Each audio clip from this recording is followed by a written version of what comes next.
બસ સ્ટેન્ડના parking ઝોનમાંથી bike ચોરાઈ. Bike ચોર સીસીટીવીમાં કેદ થયો. ખંભાતના બસ સ્ટેન્ડના પાર્કિંગ ઝોનમાંથી પાર્ક કરેલી બાઇક ધોળા દિવસે ચોરાઈ જતા પાર્કિંગના ઇજારેદારની કામગીરી સામે અનેક સવાલો ઊભા થયા છે. ખંભાતના શકરપુરના આઝાદપોળ ખાતે સંજીવકુમાર ખાનદાસ વાઘેલા રહે છે, જે પરિવાર સાથે વડોદરા જવા અર્થે બાઇક પર સવાર થઈ ખંભાત બસ મથકે પહોંચ્યા હતા. ત્યારબાદ હીરો કંપનીની GJ23DP 3642 નંબરની બાઇક પાર્કિંગ ઝોનમાં લોક કરીને પાર્ક કરી હતી અને ઇજારેદાર પાસેથી પાર્કિંગ કર્યાની 909 નંબરની પાવતી પણ મેળવી હતી.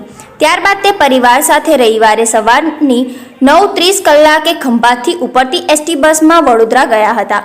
સાંજના સુમારે વડોદરાથી ખંભાત બસ મથકે પરત આવી પાર્કિંગ ઝોનમાં બાઇક લેવા આવતા બાઇક મળી ન આવ્યું.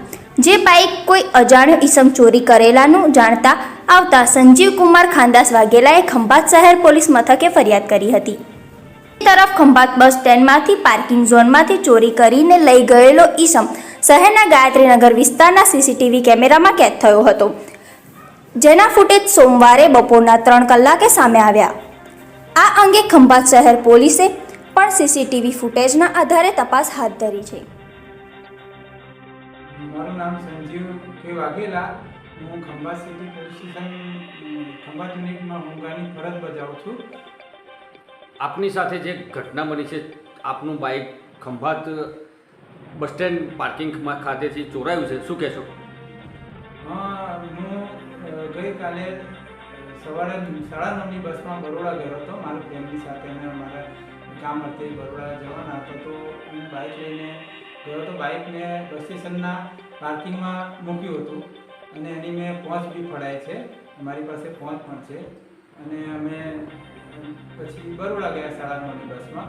પછી સાંજે પરત ફરતા સાંજે 6 વાગે અમે પાછા આવ્યા. સાંજે પરત ફરતા 6 વાગે હું બાઇક લેવા ગયો પાર્કિંગમાં, તો મારી બાઇક મને દેખાઈ નહીં, નજરમાં ના આવી. એટલે મેં જે છે પાર્કિંગના એમને મેં કહ્યું ભાઈ મારું બાઇક ક્યાં છે? એટલે પછી એ માણસ મને કહે છે તમારું બાઇક એક અડધો-પોણો કલાક પહેલાં કોઈ ભાઈ આવીને લઈ ગયા. મેં કીધું લઈ ગયા એટલે તમને કેવી રીતે આપી? બરાબર છે. શું બાઇકમાં લોક હતું? હા, બાઇકમાં ફૂલ લોક માર્યું હતું. અને એ ભાઈ એમ કહે છે કે તમારું કે મારા પપ્પા થાય એમ કરીને મારું બાઇક મારું છે એમ કરીને બાઇક લઈ ગયા. રસીદ આપી હતી તેમણે? ના, રસીદ તો મારી પાસે છે ને, હજુ મારી પાસે જ હતી પહોંચ. હા, તો આગળ શું બન્યું? પછી મેં એમને એ જ કહ્યું, મેં કીધું તમે બાઇક રસીદ વગર પહોંચ વગર આપી કેમ? પહોંચ વગર તો તમે બાઇક આપી જ ના શકો ને. કારણ કે જે એ ભાઈ એમ કહે છે અને બાઇક લઈને નીકળી ગયો. મેં કીધું નીકળી ગયો એટલે આ તમારો જવાબ ના કહેવાય. નીકળી ગયો એટલે આ કંઈ થોડી કે રમકડાની વસ્તુ છે કે લઈને નીકળી ગયો. આટલી મોટી હેવી બાઇક પણ લઈને નીકળ્યો તો તમારે એને રોકવો જોઈએ. એમ કહે છે કે અમે પછી પાછળ ગયા બાઇક કે ગાડીઓ લઈને, પણ કે ભાઈ આગળ નીકળી ગયો. બરાબર છે. એટલે એ તો થયું. પછી હું તો મેં તો આ બન્યું કેટલા વાગે? કે 4:30 અને 5ની વચ્ચે, અડધા કલાકમાં 4:30 અને 5ની વચ્ચે આ બનાવ બને છે. તો મેં કીધું હું આવ્યો 6 વાગે, તો તમે દરમિયાન 1 કલાક સુધી શું કરો? મારી બાઇકની કોઈ શોધખોળ જ ના કરી, મારી બાઇક માટે કોઈ તમે મહેનત જ ના કરી. શું આ રીતે આપણે ખંભાત સિટી પોલીસ સ્ટેશન ખાતે કોઈ ફરિયાદ કરેલ છે? હા, એટલે પછી મેં એ ભાઈને લઈ અને અમે ખંભાત સિટી પોલીસ સ્ટેશને જઈ અને ફરિયાદ નોંધાવી. હવે આપની અપેક્ષા શું છે?